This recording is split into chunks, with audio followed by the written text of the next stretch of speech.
अस्सलाम वालेकुम, मैं हूं मुदस्सिर नज़र।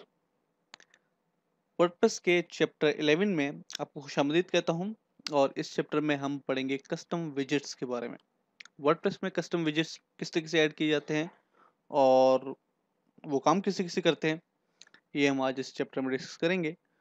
और जो कस्टम विजेट्स होते हैं वो बहुत ही इंपॉर्टेंट होते हैं, क्योंकि काफ़ी सारी जो है वो थीम्स में ऐसी जगह होती हैं जहाँ पे आपको कोई बैनर चाहिए होता है या फिर कोई ऐसी चीज़ चाहिए होती है जो आप वहाँ पे लगाना चाहते हैं, लेकिन वो वहाँ पे आप कोड में जाके अंदर लगाते हैं। लेकिन कस्टम विजेट आपको एक ऐसा विजेट मुहैया करवाता है जिससे आप उसको इजीली चेंज भी कर सकते हैं। आपको बार बार जो है वो कोड की तरफ नहीं जाना पड़ेगा। एक मरतबा आप वहाँ पे अपना कस्टम विजेट जो है ऐड कर देंगे और उसके बाद आप जब चाहें आप उसको मूव कर सकते हैं वहाँ से, या फिर उसको चेंज कर सकते हैं इजीली विदाउट कोड एडिट किए बगैर। मेरे पास आप यहाँ पे देख सकते हैं लोगों के बिल्कुल बराबर में एक जो है वो ऐड लगा हुआ है। कभी-कभी हम इसके ऊपर जो इवेंट्स वगैरह होते हैं पाकिस्तान के, या फिर कोई ऐसी ख़ास न्यूज़ होती है जो मैं आप लोगों के साथ शेयर करना चाहता हूँ, वो भी मैं यहाँ पे ऐड कर देता हूँ। तो ये एक कस्टम विजेट है जो कि मैंने अपनी वेबसाइट में ऐड किया हुआ है। तो मैंने ये बहुत ही ज़रूरी समझा कि इस कोर्स में, ये जो 30 डेज़ का वर्डप्रेस का कोर्स है, इसमें इसको शामिल किया जाए, क्योंकि ये बहुत हेल्पफुल है और बहुत ही आसान है। तो बढ़ते हैं हमारे वर्डप्रेस साइट की तरफ, जो कि हम जिस पे हम काम कर रहे हैं इस कोर्स में। आप देख सकते हैं मेरे पास यहाँ पे लोगों के बराबर में एक सर्च का जो है वो बॉक्स है, एक फॉर्म है सर का, जो कि थीम के साथ बाय डिफ़ॉल्ट जो है वो आया है। अब मैं यहाँ से इसको रिमूव करूँगा और यहाँ पे मैं कस्टम विजेट जो है वो ऐड करूँगा। कस्टम विजेट के लिए काफ़ी सारे प्लगइन्स जो हैं वो इंटरनेट पे अवेलेबल हैं, जो कि पेड भी हैं, कुछ फ्री हैं। इस चैप्टर में हम एक पेड जो है वो प्लगइन का इस्तेमाल करेंगे, वो आपको फ्री में भी मिल जाएगा ऑफ कोर्स। अगर आप थोड़ा बहुत जो है वो सर्चिंग पे इंटरनेट पे सर्च करें या गूगल पे सर्च करें तो आपको ये प्लगइन जो है वो फ्री ऑफ कॉस्ट भी आप हासिल कर सकते हैं उसको। उसके अलावा अगर आप फ्री यूज़ करना चाहते हैं तो फ्री डाउनलोड कर लीजिए। वर्डप्रेस के जो भी प्लगइन्स हैं वो काफ़ी सारे जो है उनकी वेबसाइट पे फ्री में प्लगइन्स भी मौजूद हैं। तो मुझे यहाँ से ये सर्च बॉक्स रिमूव करने के लिए कोड की तरफ बढ़ना पड़ेगा। जो हमारे थीम का कोड है वो आप जानते हैं कि हमारे पास यहाँ पे लोकल होस्ट में है, और htdocs, वर्डप्रेस, wp कॉन्टेक्ट्स, और उसके बाद सॉरी मैं प्लगइन्स में आ गया। तो हमारे पास यहाँ पे थीम्स में जो है वो मौजूद है इसका कोड जो है बिज़प्रेस में। और उसके बाद ये तमाम हमारे पास जो फाइलें हैं इनको हम हमारे कोड एडिटर में ओपन कर लेंगे। लेकिन मैंने यहाँ पे इसको डायरेक्ट प्लेसेस में ऐड किया हुआ है ताकि मैं इजीली तमाम फाइल्स को एक्सेस कर सकूँ। मैं आपको वो प्लगइन भी दिखा देता हूँ जो कि हमारे पास यहाँ पे वर्डप्रेस की थीम में वर्डप्रेस के में मौजूद है। आप देख सकते हैं प्लगइन्स हैं और उसके बाद यहाँ पे कस्टम विजेट एरिया, जो कि मैंने पहले से ही इसको कॉपी करके हमारे इस डायरेक्टरी में रूट पे रखा हुआ है। तो अब मैं जो बढ़ूँगा हमारे एडमिन साइड की तरफ, और उसके बाद मैं जाऊँगा प्लगइन्स में और इंस्टॉल्ड प्लगइन्स पे क्लिक करूँगा। और अब हमारे पास यहाँ पे काफ़ी सारे जो है प्लगइन्स हैं जो कि फिलहाल 4 हैं यहाँ पे। एक हमने एक्टिव किया हुआ है जो कि हम पोस्टिंग वगैरह के उसको यूज़ करते हैं। और उसके बाद हमारे पास यहाँ पे आप देखते हैं कस्टम विजेट एरिया फॉर वर्डप्रेस जो है हमारे पास यहाँ पे अवेलेबल है। मैं इसको एक्टिवेट करूँगा क्लिक करके, और ये हमारे पास एक्टिवेटेड हो जाएगा। और उसका हमारे पास जो एक मेन्यू जो है ऐड हो जाएगा, CWA सेटिंग्स, कस्टम विजेट एरिया सेटिंग्स। उसके बाद हमारे पास यहाँ पे आप देख सकते हैं एक ऑप्शन है एड न्यू कस्टम विजेट एरिया। तो हम यहाँ पे मैं इस पे क्लिक करूँगा और यहाँ पे मैं कोई भी इसका टाइटल जो है रख देता हूँ, जैसे कि मैं यहाँ पे रख देता हूँ एड्स, और उसको मैं सिंपली यहाँ पे जाके पब्लिश कर दूंगा।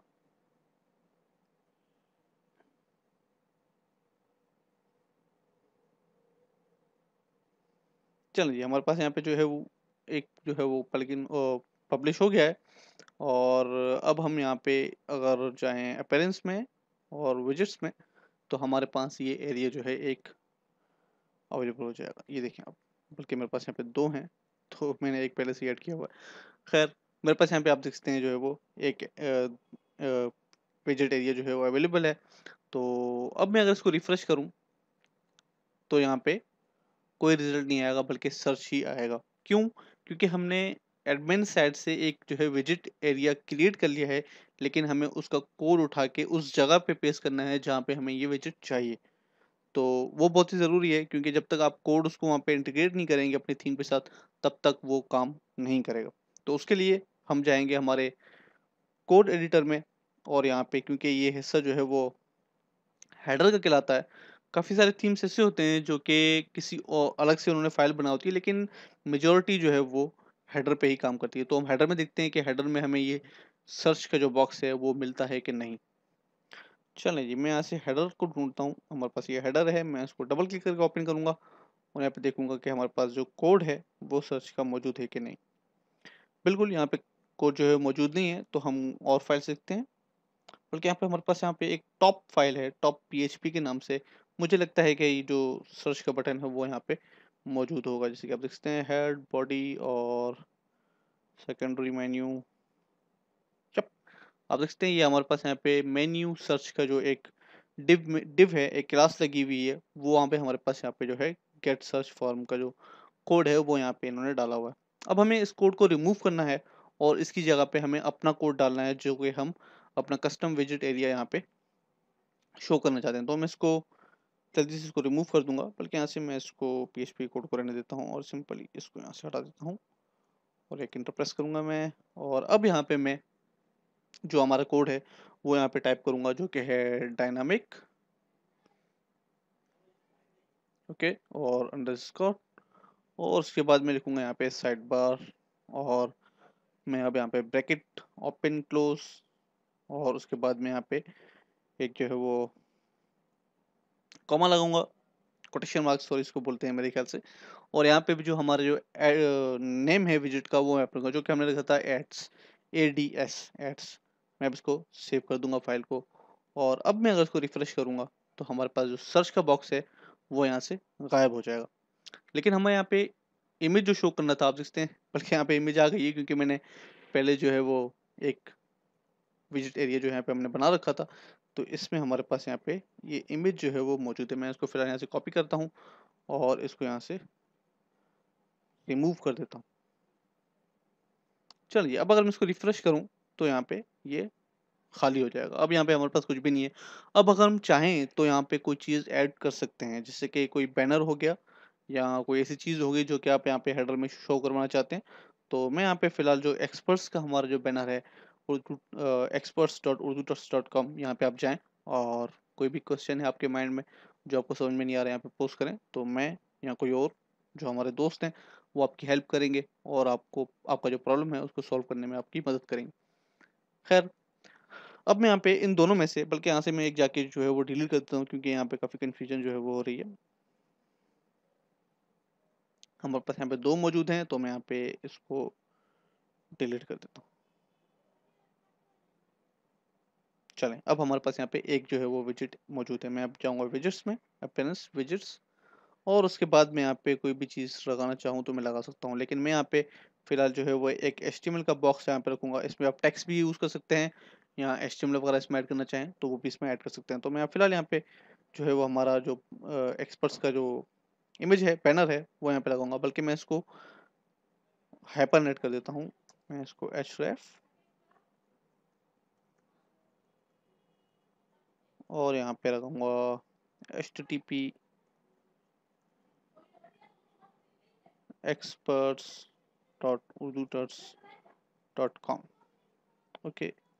और अब मैं यहाँ पे, बल्कि हमारे पास यहाँ पे जो है कोड गलत हो गया, और अब मैं यहाँ पे इस कोड को बंद कर दूँगा। चलें, अब मैं इसको सेव कर देता हूँ।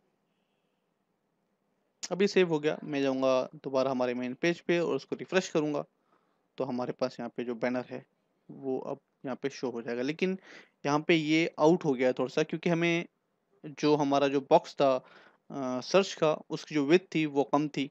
और ये जो बैनर है हमारा, इसकी विड्थ जो है वो 464 है, आप यहाँ पे देख सकते हैं 464/106, क्योंकि इसकी जो हाइट है, इसकी जो विड्थ है वो ज़्यादा है उससे।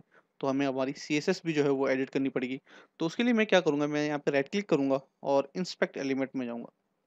उसके बाद मैं यहाँ पे ये जो सर्च का छोटा सा बटन देख रहे हैं आप, मैं यहाँ पे लेकर जाऊँगा इसको और उसको होवर करूँगा और अब मेरे पास यहाँ पे तमाम जो कोड है वो शो हो रहा है। आप देख सकते हैं मेरे पास यहाँ पे क्लास मेन्यू सर्च लिखा हुआ है। मैं इसके ऊपर क्लिक करूँगा और अब हमारे पास यहाँ पे आप देख सकते हैं जो विड्थ है वो है 250 पिक्सल्स। मैं यहाँ से अगर इसको डिसेबल करूँ तो हमारे पास जो हमारा जो बैनर है वो सही जगह पे आ जाएगा। तो हम जाते हैं मैं यहाँ पे ये चाहता हूँ कि यहाँ पे जो एक्चुअल जो साइज़ है, जो विड्थ है वो यहाँ पे दीजिए। तो हमारे पास है 464 px। ओके, और ये जो लाइन नंबर है वो है हमारे पास style dot C S S 269। तो हम हमारे कोड की तरफ बढ़ते हैं और यहाँ पे मैं ओपन करता हूँ style dot C S S को, और जो नंबर है वो है 269। तो मैं 269 वेरी क्विकली यहाँ पे फाइंड करता हूँ, 269 ये रहा, बिल्कुल ये रहा। और यहाँ पे मैं लिख देता हूँ 464px। ओके, अब मैं इसको सेव करता हूँ और मैं अगर रिफ्रेश करता हूँ इसको, तो यहाँ पे ये जो है वो अप्लाई हो जाना चाहिए, और हो गया। लेकिन अभी भी हमारे ये जो पैनल है वो हमारे इसके ऊपर आ रहा है। तो मैं यहाँ पे इसको कवर करूँगा और मैं इसको थोड़ा सा बढ़ा देता हूँ। बिल्कुल, मैं यहाँ से जो हमारा हेडर है, लोगो कंटेनर,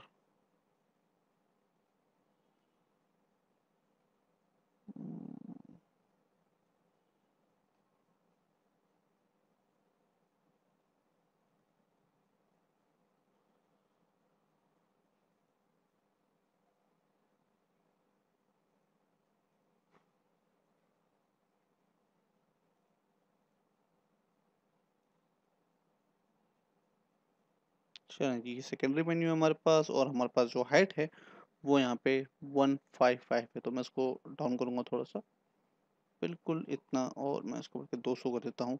और हमारे पास ये सी एस एस में लाइन नंबर है 277। तो यहाँ पे 277 तलाश करता हूँ, और 277 ये 277 है। यहाँ पे मैं इसको कर देता हूँ 200px। ओके, अब हमारे पास जो ये बैनर है वो बिल्कुल फिट आ रहा है।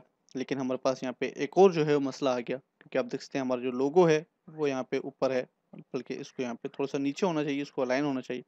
तो मैं यहाँ पे लोगो पे जाऊँगा, और उसके बाद मेरे पास यहाँ पे एक्सटेंट मार्जिन टॉप है जो कि 42 है। तो मैं इसको बढ़ा के इसको नीचे कर देता हूँ। मैं इसको बढ़ा के कर दूंगा 72। तो 72 पे बिल्कुल जो है वो ये चीज़ परफेक्ट आ रही है। तो मुझे जो है वो यही चाहिए। तो मैं यहाँ पे लाइन नंबर 264 पे 264 ऊपर ये रहा, और यहाँ पे मैं रख देता हूँ 72px। ओके, अब मैं इसको सेव करूँगा, और अब अगर मैं इसको रिफ्रेश करूँ, तो हमारे पास जो हमारा विजिट है वो तकरीबन सही सलामत यहाँ पे आ जाएगा। अब मैं मिसाल के तौर पर मैंने यहाँ पे ये लगा दिया। अब मैं चाह रहा हूँ कि मैं यहाँ पे कोई और जो है वो बैनर लगा दूँ। तो मैं यहाँ पे वेरी क्विकली इवेंट्स में जाऊँगा। हमारे जो इवेंट्स होते हैं जो कि मैं यहाँ पे अपलोड कर रहा होता हूँ, मेरे पास में 23 मार्च का जो बैनर है वो है। तो मैं यहाँ पे जाऊँगा दोबारा हमारे एडमिन एरिया में, और यहाँ पे जो इमेज का पाथ है वो यहाँ से चेंज कर दूंगा। चलिए, ये चेंज हो गया, सेव। और अब मैं यहाँ पे अगर उसको रिफ्रेश करूँ, तो हमारा बैनर जो है वो रिप्लेस हो जाएगा। चलें, आप यहाँ पे कुछ भी लगा सकते हैं। आप यहाँ पे एडसेंस का कोड जो है वो उठा के लगा सकते हैं, या फिर आप जहाँ यहाँ पे कोई और चीज़ अगर आपको चाहिए जो कि मेरे माइंड में फ़िलहाल नहीं है, तो वो अभी आप यहाँ पे लगा सकते हैं। बहुत ही अच्छा तरीका, बहुत ही आसान है, क्योंकि लोगों के बराबर में एड्स लगाना जो है वो काफ़ी सारे लोग जो है इसको रिकमेंड करते हैं। आप अगर बड़ी-बड़ी साइट्स को देखें, तो उन्होंने लोगों के बिल्कुल बराबर में जो है वो एड्स लगाए होते हैं। ग़ालिबन हम लोग ने भी लगाए हुए हैं। तो दुआ में याद रखिएगा, मिलेंगे इंशाल्लाह अगले ट्यूटोरियल में। अल्लाह हाफ़िज़। Don't forget to click here, okay? अल्लाह हाफ़िज़।